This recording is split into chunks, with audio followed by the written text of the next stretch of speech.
Okay, I think we have to intro you now as major label recording artist Charles Wesley Godwin. The big news, you got signed to Big Loud recently. It was a matter of time before somebody woke up and kind of Swooped you change, up. yeah, kind of life-changing moment for you, I'm sure. Can you and we had some fan questions about it too, but I got to imagine there was a lot of noise and chatter and inbound stuff. But the decision, the fit, kind of the timing, did it all just kind of mesh? And kind of what were some of the things you were really excited about that kind of sold you on the whole thing? Yeah, a label is something that after I made Seneca, my first album, did that independently, uh, stretched myself out to the absolute max and went into debt to make it. And after that, I was like, man, if I ever get the right opportunity and everything's right with a deal or something, I would love to have that stress taken off my shoulders. It did not happen between Seneca and How the Mighty Fall. So I had to make How the Mighty Fall again independently, and it stretched me out again to the max. Um, and so then How the Mighty Fall came out there in November 2021. And I talked with you all like the next week. Yeah. And when I talked with you all, that's when everything started. Started having the first meetings and stuff like that. So the whole like label shopping started then in November of 2021, and it was finished in oh, December of 2022 is when I decided that I was going to go with Big Loud, and uh, there's a lot of folks, a lot of meetings, and some folks were maybe not 100% in on me. They weren't sure. They wanted to see what I was working on. Like they wanted to cherry pick. So that was something I really wasn't on board with. I'd rather be independent. Some folks weren't down for me to own my music and stuff, which, that's fine. Again, I'd be independent the rest of my life if I didn't own my music. Um, and Big Loud was the perfect fit because as soon as they identified me, they hired a new VP of A&R in September, and he reached out to me before he even had his first day at the office. And they had an offer on the table within a month, and it was just full on enthusiasm, belief in my work.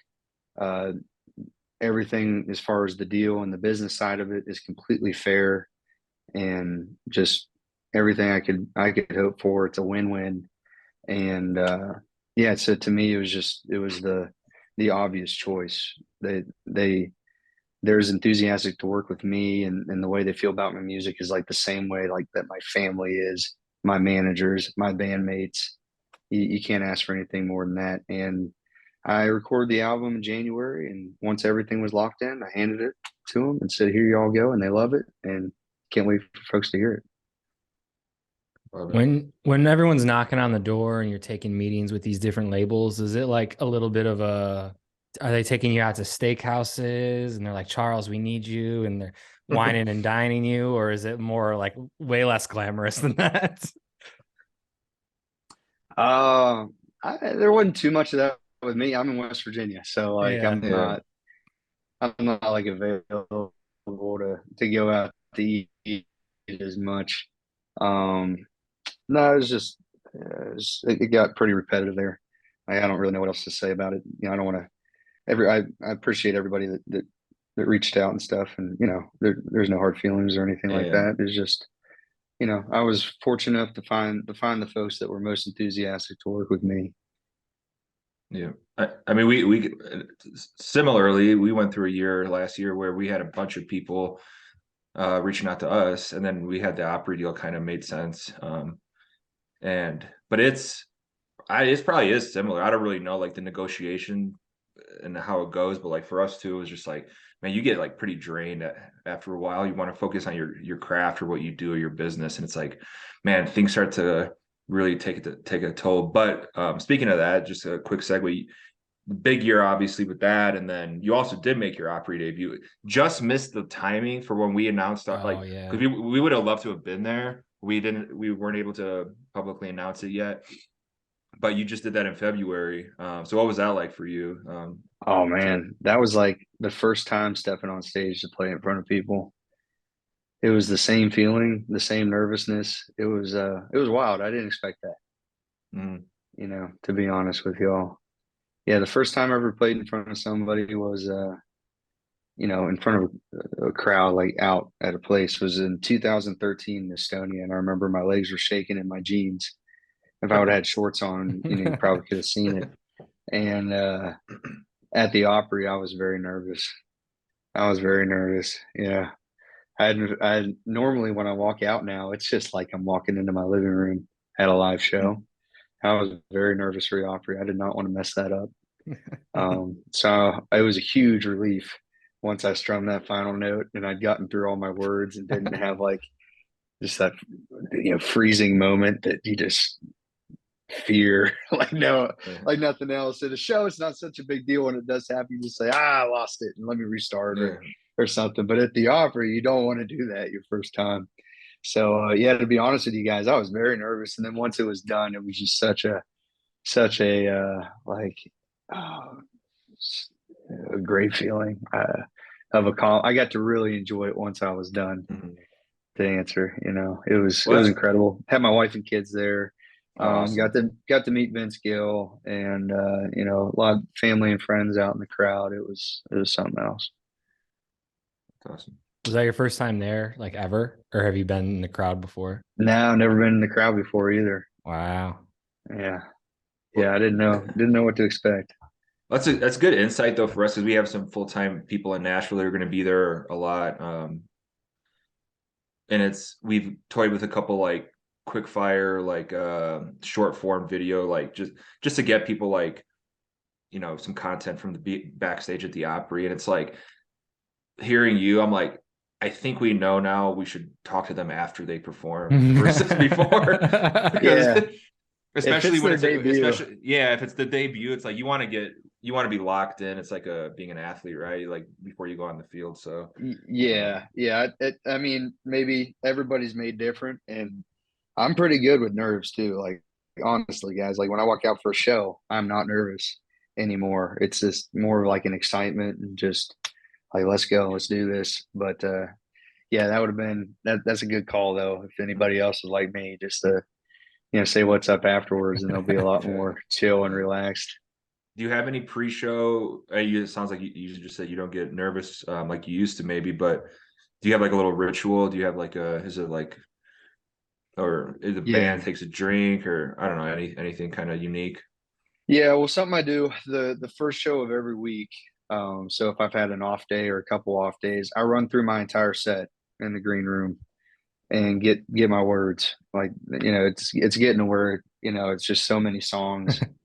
Um, and I'm always working on more. It's getting to be a lot of words up here, so it, I have to like run through them just to keep them straight. I can't rely on my like last reps from the week before or something.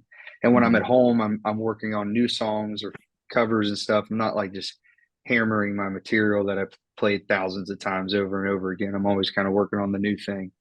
So it's not like I don't rep it out at home too often anymore. So I'll do that, and then me and the guys will huddle up, and I'll kind of say something to get them pumped up, like we're going out to like play a game or something. In the tunnel. Yeah, yeah.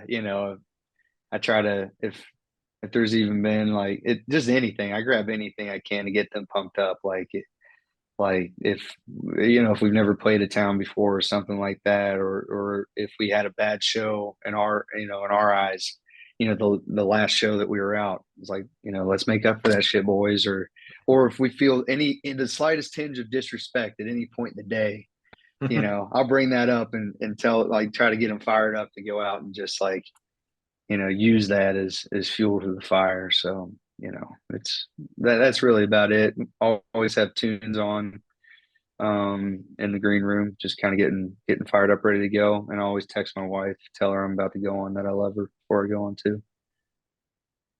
Do you have a go-to pump up song? I mean, we walk out to Snake Farm by, Ray Wiley Hubbard. So yeah, that's the one that like gets me going. But some nights I'm listening to the Avett Brothers, some nights I'm listening to Hayes Carl, some nights I'm listening to Kings of Leon. Last week we were listening to Kings of Leon, so kind of switch it all up, what we're listening to in the green room beforehand. Nice. Love it. We had some fan questions. We covered a couple of them with the label, and but there's a couple of Zach Bryan questions on here. But one of them, and you did touch on this opening for him some shows when we first talked to you on the podcast, but toured with him more since. He's obviously gotten bigger since. What's that been like? Just to kind of, obviously you guys are really close too, so it's kind of see the growth from both, and the popularity kind of just skyrocket. What's the last year been like? And you're going to also go on tour this summer with him, right? Yeah, we're doing so almost all of August with him, yeah. besides a couple. But yeah, it's insane. I mean, he's going on an arena tour this year, and it probably could have been a stadium tour. Right. I think so. I think the whole thing sold out in less than a minute. So he probably should have been playing football stadiums. He can, man. He can. Yeah, So I mean, to watch it, it's incredible. It's like, so we were playing rooms when that 21 tour with them. We were playing rooms between 1,500 and 5,000, and it was just absolute electric, and just everybody singing along.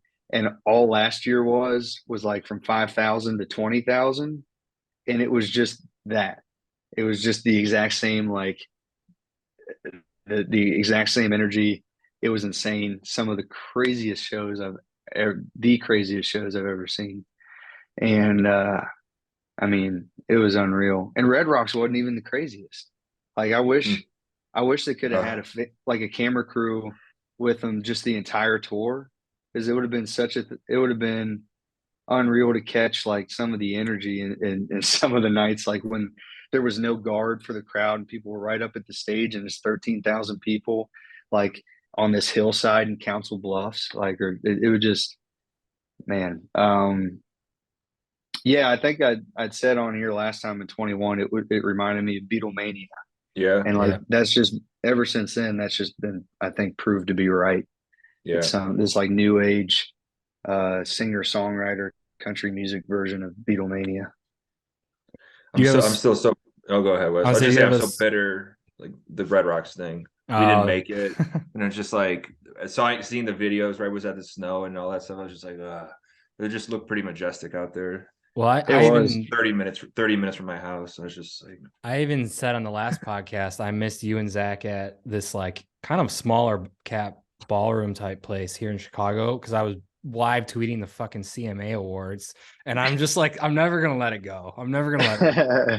Yeah, I remember that. I remember you talking about that. Like, if my disdain for the CMA Awards isn't already at like an all-time high, it's like that just drove the nail through the coffin.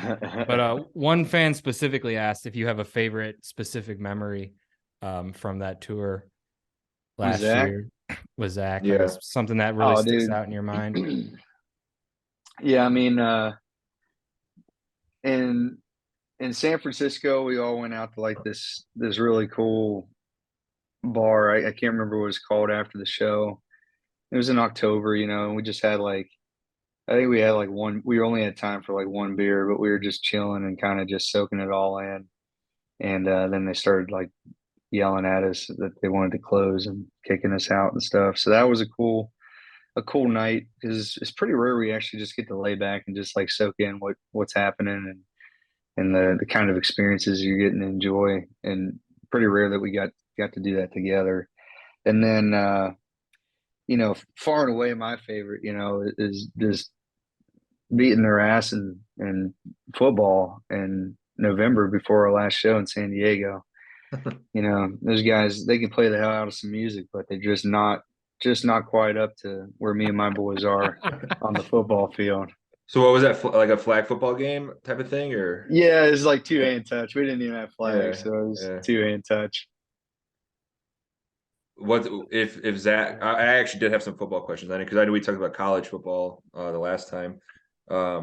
If Zach was gonna play a position on the field with 11 guys, is he lining up where at fullback?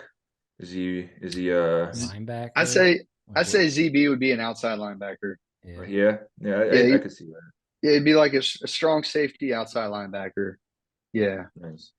Yeah, you couldn't get too far into the middle there, or else just the size starts taking over at that point, no matter how tough you are. But I think he's kind of got like the he could work up some receivers and some like hold his own in that like receiver and corner world. He can handle a running back and stuff. But yeah, you wouldn't want to be blitzing the A gaps and the B gaps, with the fullbacks and Yeah. pulling guards and stuff like that. And you played safety, right? Am I remembering that? I played outside linebacker too, so Okay. yeah, I'm right there with them. I'm not really big enough to mix it up too much with the big guys, but definitely not fast enough to be on the outside. I'm not big enough to get on the field.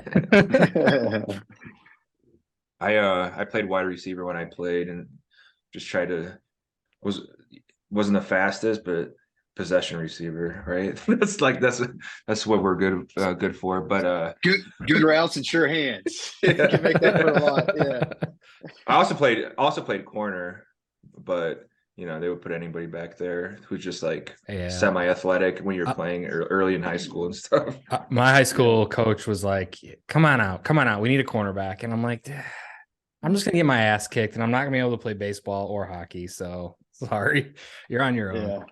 We actually have I think next week, right, Wes? We have Matt Miller from ESPN on before the draft because we're big, sports guys too, and do a lot of sports content on the site.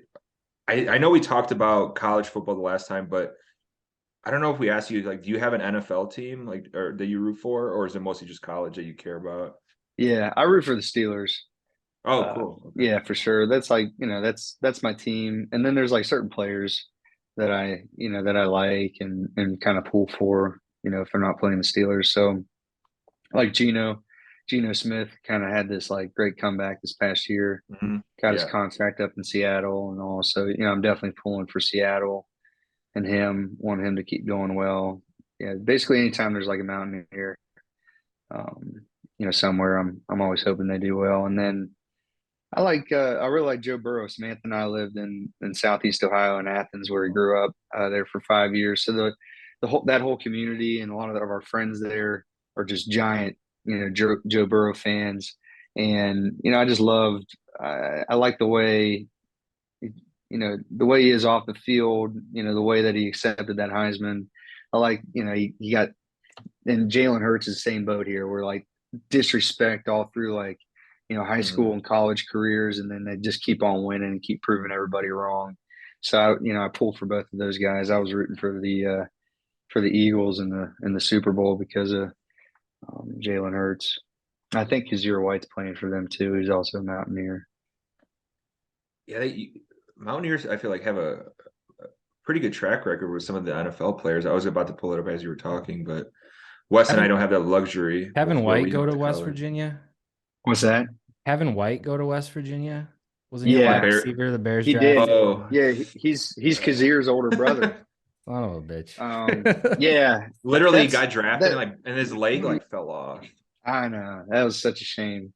Because he was so good too. I mean, he was kind of like the football version of Joe Alexander, just like such potential, and it just didn't work out at the way everybody hoped. And there are like similarities sometimes, I feel like, with music, right? Where you're scouting. I know it's much, probably the pool is so much bigger, right? Maybe for like football, but you're like you mentioned earlier the way some labels may look at an artist or whatever, but similar to sports, it's like, can they take that next step? Can they adapt? Can they kind of do all these things? And it's like the talent's there, but it's like the intangible, right? And we've always thought with you, it's like, it's so clear that like the authenticity is there, just kind of the buzz is there, the Stage people just keep presence coming. is there. Stage presence, like yeah, Songwriting's the live show. there. Vocals are just like, there. so it's You're a like, 5-tool player. but and we're not worried about this with you, but it's like, yeah, you'll see those quarterbacks get drafted and they have all the tools and they just kind of shit the bed. And it's just like, I feel like it's a little different in music. It's like you've proven it so much more, right? Because it's like, look at the streams, look at the albums, look at the, you know, the buzz versus, hey, is this guy gonna get scared once he gets hit real hard the first time, you know, and then not stay in the pocket and get like, but I don't know, don't you feel like you played, you know, you played football, there's a little, the way you kind of view it, like the I definitely competitiveness and I bring a mentality to my work. In order to, it's a tool that I use to bring my best. That is similar to football, like competing in sports in many ways. But then on the other hand, too, like, you know, the whole getting a deal thing or all that, it's not like, it's weird because see, you know, with music, like, you know, you might go multiple albums independently and build up your following and like just honestly be totally um well, you can be to the point where you don't need anybody and you never will need anybody and you never have to take a deal and you can have a great career and you can still be playing in the pros. And by the pros, I mean like the big venues around the country right. Like a and Cody selling them out. Jinks. Exactly like that type of thing. And yeah, so I didn't feel like, you know, there's no, to me, I didn't see, there was no risk with me. You know, I made 2 albums independently. People love them, and there's rooms and big rooms now full of people everywhere I go because of those. And I had another one that I made before I was signed. That is, you know, in my opinion, my best work. So it's not like, you know, in my opinion, I don't think there was any risk there. I think it was a sure thing, but I could see where like it would be similar though, if you're trying to identify an artist that has like zero discography and like take a chance on them. TikTok artist.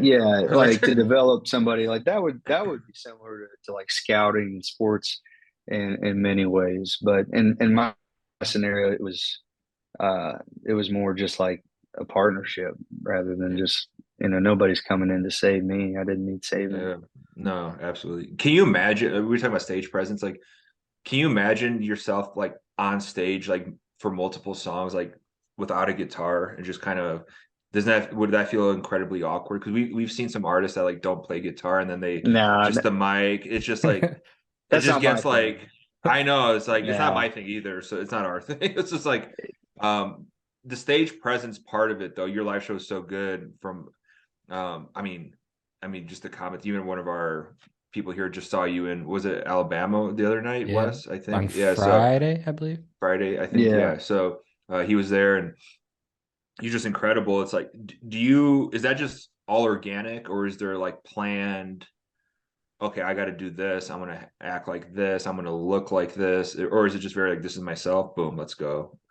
Yeah, we're just feeling it. We're just having a good time. Yeah, me and my guys, we get along so well and love what we're doing. I'm so fortunate to have, you know, my backing band believes and enjoys in my music as much as they do, and they're feeling it just as much as I am when we're playing a show. Yeah, we don't really have any choreography,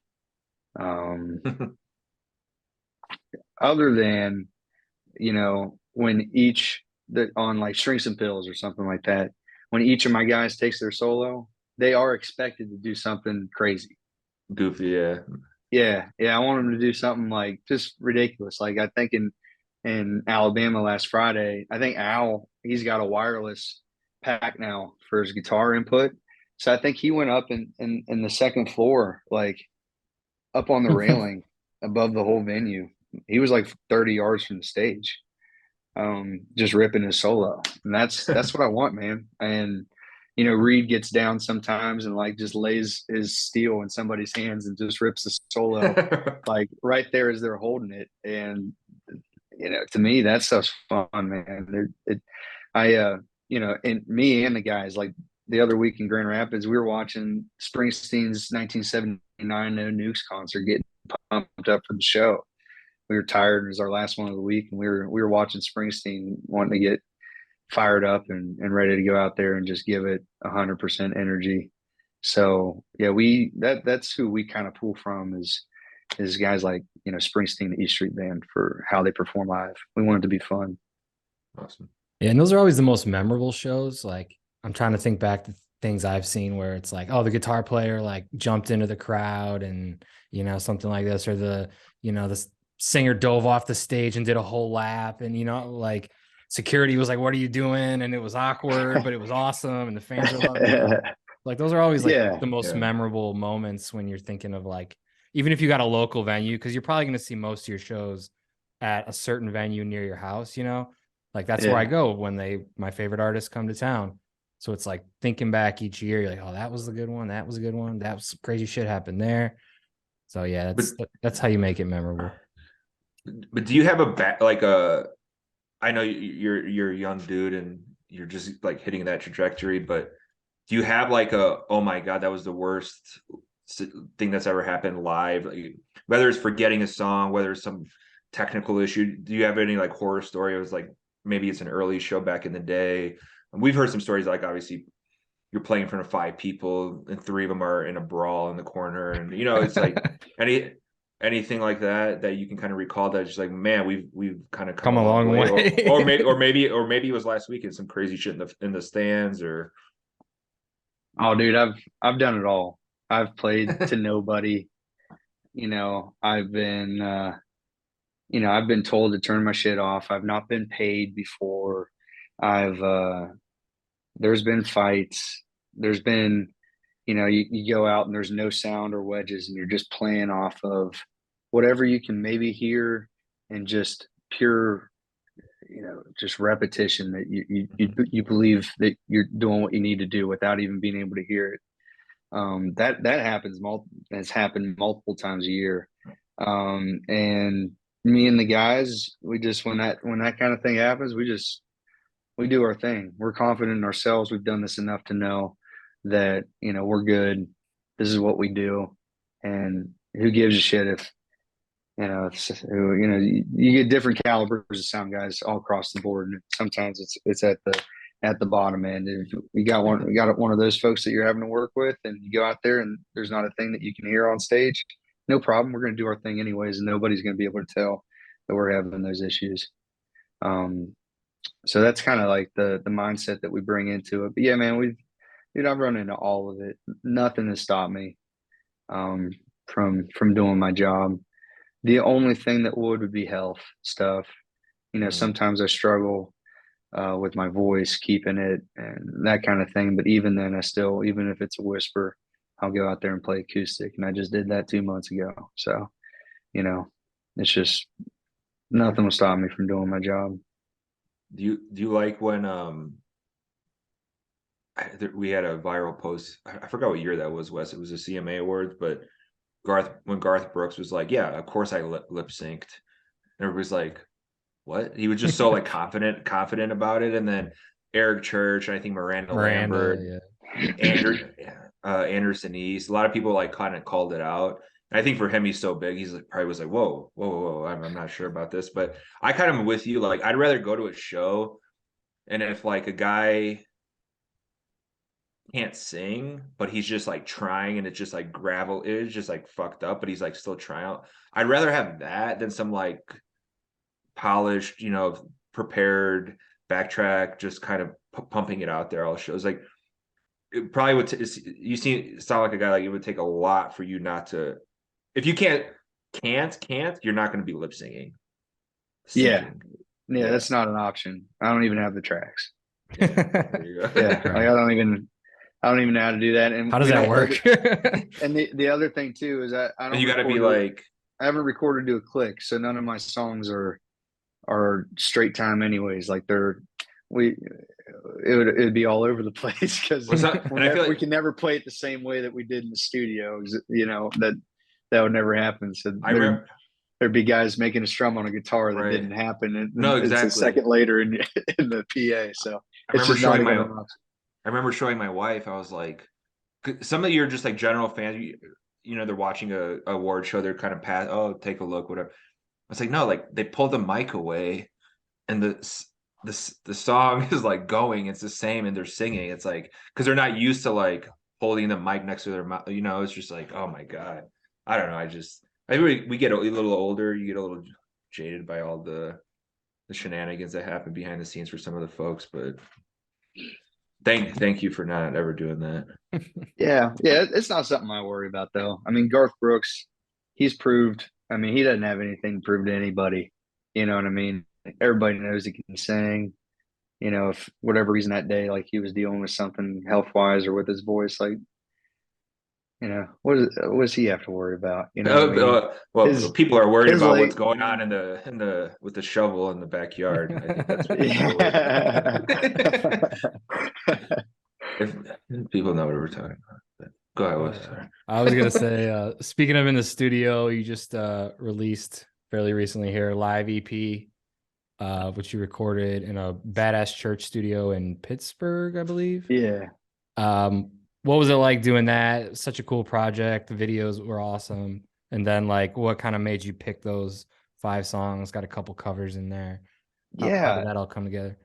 Man, that originally, so that was just like a 3-hour thing we did last May in Pittsburgh. And the whole point originally was I was like, I need some live videos of me and the band playing some of the songs from How the Mighty Fall. I didn't have anything. It was just me playing acoustic, which is it's like 2 different things.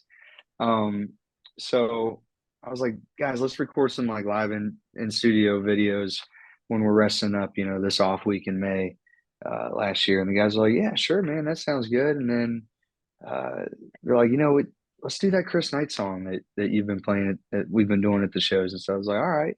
They're like, man, we should do a ZB song too. That'd be fun. Like, would be a good one. I was like, Godspeed. And then Reed was like, don't you think that's too obvious? I was like, all right, fine. All right, fine. Like, pick a different one. I was like, all right, Crooked Teeth. That's the one that's got like when Zach plays that live, I love that melody line. Like the melody in that song is just so sick. Zephyr's bass line and stuff that he does, it's so cool. I was like, man, that hits hard. It'd be fun to try to work up a different version or something like that. So we did that, and it was really just meant to go on YouTube, just to have like the videos of like Temporary Town, Jesse, things like that. And then my manager was like, "Why don't you just like throw it up on streaming too?" Yeah, I mean, you made it. why not? Just throw it up there too. I was like, "Yeah, I guess you're right. I mean, whatever. Yeah, let's do that." And then Louis got the videos done and stuff, and then we decided we'd release it when things were kind of slowed down in the winter a little bit. And yeah, that's really all it was. It wasn't much thought put into it other than just like, hey, let's go up and play for a few hours and video it and record it. Nice, love it. Did have a question because I don't think you have officially announced this yet. Speaking of some of the newer music, but I think when the record deal was announced, did it leak kind of through Seth that Family Ties may be the title of the new album? But I don't think there's been a lot of information about when, but a lot of fans were asking when. Can you give any teaser about time of year at all for that album? I mean, or the date? If I had, yeah, I don't have a date yet, but if I had to reckon, it'd be like late summer, somewhere in there. Like we're mastering by the end of this month should be done. Like, so it's still like not like ready to just put out there right now. But yeah, Family Ties is the album title. I love that. Yeah.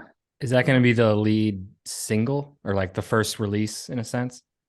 I don't know. Sure if I had to guess, I mean, I don't think it would be the. I don't know, man. I have no idea. But I'm fine with all.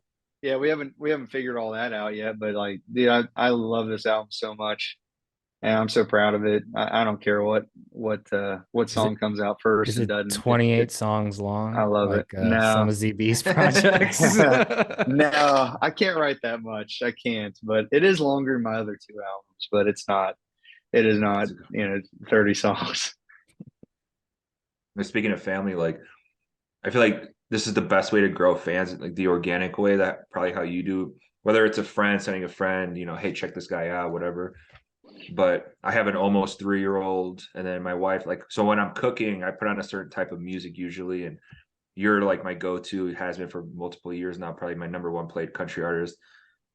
And then it's just like I kind of pay attention slowly but surely. And then I get in my wife's car, and it's like, oh, you were listening to Godwin, were you? And then now my son, there's certain songs. It's got to be some of the more upbeat ones or like the quicker ones, but Yeah. he starts kind of moving around now, and I'm like, all right, cool, because his favorite song is Chattahoochee. Like he makes me put it. Two songs, One More Time by Daft Punk and Chattahoochee. I don't know, because it came up as like an ad, and he's like, play that. So like now he jumps on the couch to Chattahoochee and Daft Punk, but he's liking quite a few of the Charles Wesley Godwin tunes. So you got two more in the household. Strong will get the kids going. Strong, yeah. That's Strong. great. I listen to Love Strong on the way. I listen to Strong on the way to the gym usually. It just gets me kind of going. I love that. Yeah, great workout. I There think might be a that's UFC, awesome, man. UFC walkout song like that people wouldn't expect. A little something different out there. I dig it. I would too, man. That'd be sick. If I found out somebody was walking out to my music, I'd be going to watch them fight, rooting for them. That's for sure. Or a baseball player with their walkout music. I mean, we've done some of those in the past. Yeah. Hell yeah. I'm sure you're gonna have one this year. I got a feeling. Wouldn't surprise me. It wouldn't surprise me. There's some new stuff. It would not surprise me. Real quick, you just tweeted about George in the truck driving around listening with your I think you said with your son, right? Yeah. And that's why we put him behind Wes over there. Do you have a favorite George Strait song? I know you just covered Troubadour. Man, I think Oceanfront Property is just such a clean, good song. I mean, it's just there ain't no extra fat on that thing, and it's just such a cool song. So that one right now, but man, yeah, I've been digging. I'm going down to Texas next week. I've just been listening to George Strait, taking the kids to daycare, in the morning, and just been enjoying it. Kids don't seem to mind either, which is pretty cool. You got to meet him, right? Everybody says when you meet him, it's like better than you could ever imagine. We've had he guys floats. He just floats. He doesn't walk. Yeah, it's like I've always heard that about Alison Krauss too. So maybe he's like a man version of Alison Krauss, where it's just like everybody that meets is just like, oh my god, there he goes. Like too stunned to even say anything. Right. There's a buddy of mine that he used to work at Blackbird Studios in Nashville, and I think he told me this story that Alison Krauss is singing on a Willie Nelson song, and her vocal, like her session, was like 8 a.m., which, for most folks, myself, like at 8 a.m., I'm not necessarily warm, even though I'm up, for a few hours or whatever. I'm just not ready to like lay down some tracks vocally at 8 a.m. Well, she was. He was the engineer for the session. He said like she like levitated into the room, went into the vocal booth one take, and then just like walked out and said, "Thank you so much. Have a good day," and then just walked away. Job done.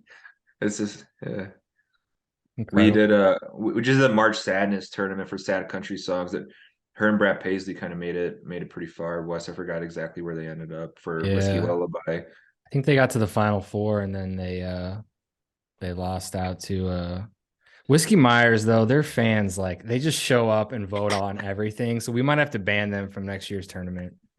Yeah, we might. But Broken Window Serenade's a sad ass song, so I mean, I don't know. Yeah, that's true. Hopefully you got a really good sad song on the next album, and we'll if we do it in March Sadness again, you're in it. I don't know if it'd be up there with those ones though. That's pretty hard to top. Yeah. All right. I do have some sad ones. Dude, we're so excited for the new album. So obviously we're gonna post like crazy about it, and great to talk to you again. And hopefully we kind of catch you at a live show finally. Wes is moving to Wisconsin. I'm in Colorado, so there's a little coordinating to do, but we're gonna make it happen here. Definitely. Yeah, dude. If we're gonna be at Red Rocks with Shane Smith and the Saints on May 9th. You'll come out to that one. There you go. And then I think Yeah, text my wife.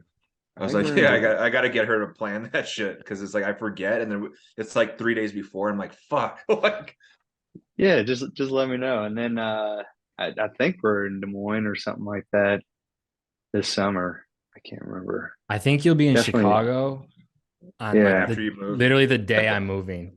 And I'm like, I'm gonna This is park the bad damn luck. truck in the parking lot next to your bus. It's just bad luck for you up there with me. Oh, I'm gonna make a trip then. I don't care. Yeah, we're in a cool place too. It's like Talia Hall or Yeah, Talia Hall. I don't know how to say it Oh yeah, yeah. yeah. right, It's but a it cool looked little really ballroom nice. spot. Yeah. Well, buddy, we love you. Love your music. Love what you do for supporting other artists too. So appreciate everything. You know, we'll be sharing your music, the new stuff, once you're ready. Hell yeah, dude. I appreciate it, boys. Thanks for having me on.